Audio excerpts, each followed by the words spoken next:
Hello everyone. क्या आपने कभी सुना है एंसेस्ट्रल हीलिंग वर्कशॉप्स, जहां कहा जाता है कि आपके पूर्वजों की आत्माओं को मुक्त कर दिया जाएगा, कि उनकी नकारात्मक ऊर्जा हटेगी और आपके जीवन की रुकावटें हमेशा के लिए समाप्त हो जाएंगी। सवाल उठता है कि क्या सचमुच कोई मेडिटेशन टीचर हमारे पूर्वजों को हायर वर्ल्ड्स तक पहुंचा सकता है? क्या कोई दूसरा व्यक्ति हमारी पीढ़ियों का कर्मा और ट्रॉमा मिटा सकता है? सुनने में यह बात आकर्षक और चमत्कारी लगती है, लेकिन सच्चाई यह है कि किसी की मुक्ति या अगली लोक में यात्रा उसके अपने कर्म और उसकी अपनी चेतना पर निर्भर करती है, न कि किसी बाहरी व्यक्ति के कर्म कांड द्वारा निर्देशित हो सकती है। आज की कड़ी में हम जानेंगे कि अर्थ बाउंड सोल्स या एस्टर वर्ल्ड में फंसी आत्माओं को हायर वर्ल्ड्स में भेजने का दावा क्या सत्य है? क्या मेडिटेशन की साधना से पूर्वजों को मुक्त किया जा सकता है, जिन्होंने अपनी ही वासनाओं से मुक्ति न पाई हो, चित्त को शुद्ध न कर पाए हों, जिनके अपने ही कर्म बंधन न छूट पाए हों? वे इस लोअर रेल से फंसी आत्माओं को हायर वर्ल्ड्स ले जाने का दावा कैसे कर सकते हैं? वे स्वयं को एनलाइटन समझकर भ्रमित हैं और अक्सर ऐसे दावे लोगों की भावनाओं और कमजोरियों का लाभ उठाने के लिए किए जाते हैं। लोग अपने पूर्वजों के प्रति श्रद्धा और प्रेम के कारण जल्दी विश्वास कर लेते हैं और इसी भरोसे का आर्थिक और भावनात्मक शोषण भी होता है। असल में आज के मॉडर्न स्पिरिचुअल एज में सबसे बड़ी कठिनाई यही है कि हर कोई खुद को मुक्तिदाता या उद्धारकर्ता समझने लगा है। इसीलिए ऐसे वर्कशॉप आयोजित किए जा रहे हैं। लेकिन सच्चाई यह है कि पूर्वजों का सम्मान हमारी जिम्मेदारी है, लेकिन मुक्ति का रास्ता व्यक्तिगत साधना, आत्मज्ञान और अपनी ही चित्त को शुद्ध करने से गुजरता है, न कि किसी और के चमत्कारी दावे से। और हमारे कर्मा और हमारे चित्त पर अंकित ट्रॉमास हम केवल स्वयं ही दूर कर सकते हैं। भगवान बुद्ध के समय पंडितों द्वारा ऐसे दावों से लोगों का शोषण होता था और दुर्भाग्यवश आज मेडिटेशन टीचर भी एस्ट्रल वर्ल्ड्स में फंसी आत्माओं की मुक्ति की बात करते हैं। जैसे मेडिटेशन का उद्देश्य दूसरों को मुक्त कराना है, इसे ही भगवान बुद्ध मिथ्या दृष्टि कहते हैं। भगवान बुद्ध ने स्वयं इस विषय पर बहुत स्पष्ट शिक्षा दी है। आइए असीबंधक पुत्र सुत की रोशनी में इसे समझते हैं। एक बार भगवान नालंदा के पास पावरिका आम के बाग में ठहरे हुए थे। तब असीबंधक का पुत्र मुखिया भगवान के पास गए और आते ही उन्हें प्रणाम करके एक ओर बैठ गए। उन्होंने भगवान से कहा, आदरणीय महोदय, ब्राह्मण जो जल के कलश लेकर चलते हैं, जलीय पौधों की माला पहनते हैं, जल से शुद्धिकरण करते हैं और अग्नि की पूजा करते हैं, वे मृत व्यक्ति की आत्मा को उठाकर स्वर्ग ले जा सकते हैं। तब क्या भगवान बुद्ध, जो स्वयं अविकिन हैं, सम्यक बुद्ध हैं, क्या वे ऐसा प्रबंध कर सकते हैं कि मृत्यु के बाद समस्त संसार का पुनर्जन्म किसी अच्छे स्थान, किसी हेवनली रेंस यानी स्वर्गीय लोक में हो? भगवान बुद्ध कहते हैं, ठीक है तो मुखिया जी, मैं आपसे इस विषय पर प्रश्न करूंगा, जैसा आप उचित समझे उत्तर दीजिए।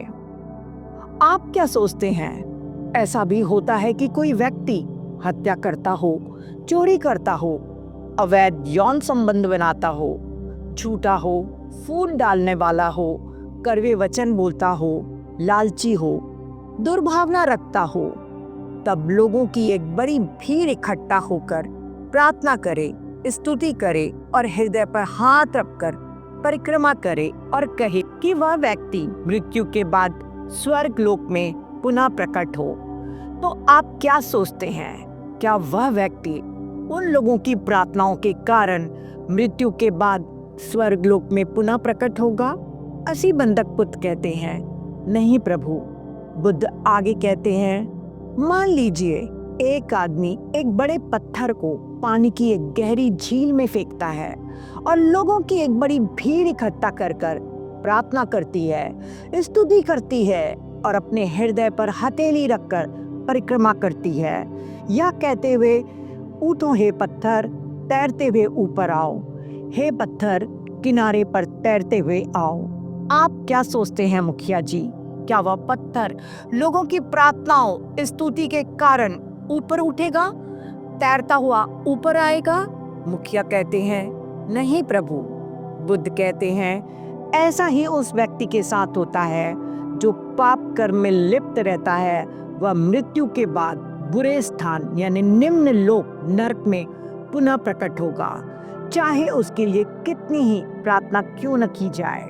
इसके पश्चात भगवान बुद्ध आगे कहते हैं कि अब आप क्या सोचते हैं मुखिया जी, यदि कोई व्यक्ति अहिंसा का पालन करता हो, सत्य बोलता हो, कड़वे वचन नहीं बोलता, किसी से द्वेष नहीं करता, लालच नहीं करता, उसके विचार मंगलकारी हो, फिर भी लोगों की भीड़ उसके खिलाफ बुरी प्रार्थना करे कि मृत्यु के बाद यह व्यक्ति निम्न लोकों नरक में पुनर्जन्म ले, तो क्या वह नरक में पुनर्जन्म लेगा? असिबंधक पुत्र कहते हैं, नहीं आदरणीय महोदय। बुद्ध आगे कहते हैं, मान लीजिए मुखिया जी, एक आदमी घी या तेल की एक मटकी को पानी की एक गहरी झील में डुबो देता है और फिर उसे तोड़ देता है। वहां मटकी के टुकड़े नीचे डूब जाएंगे, घी या तेल ऊपर आ जाएगा।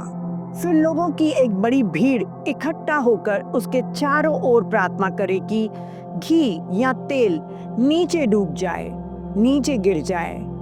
मुखिया जी, आप क्या सोचते हैं, लोगों की बड़ी भीड़ के प्रार्थना करने के कारण क्या वह घी या तेल नीचे चला जाएगा?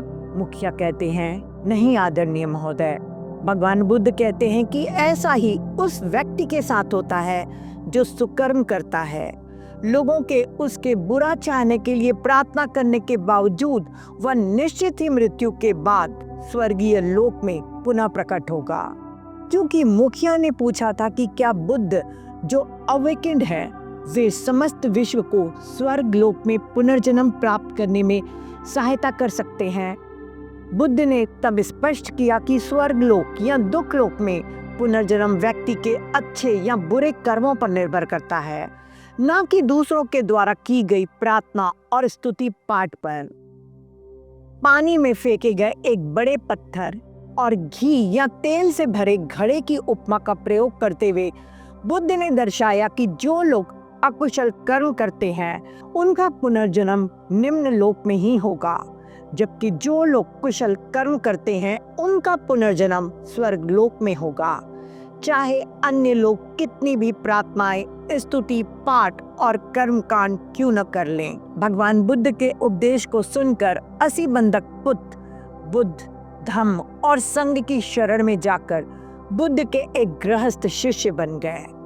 इस प्रकार भगवान बुद्ध ने स्पष्ट कहा कि किसी के कर्म का फल केवल उसका अपना कर्म तय करता है। कोई गुरु, पंडित या भीड़ प्रार्थना करके आपके पुनर्जन्म का गंतव्य नहीं बदल सकती। यह सत्य भी है, क्योंकि भगवान बुद्ध के चचेरे भाई देवदत्त अवीची नरक में पुनर्जन्म लिए थे। इसका अर्थ यह है कि न तो मेडिटेशन करने वाला कोई साधक किसी भटकी आत्मा को मुक्ति दिला सकता है, न ही कोई अनुष्ठान या कर्मकांड किसी को नरक से बचा सकता है।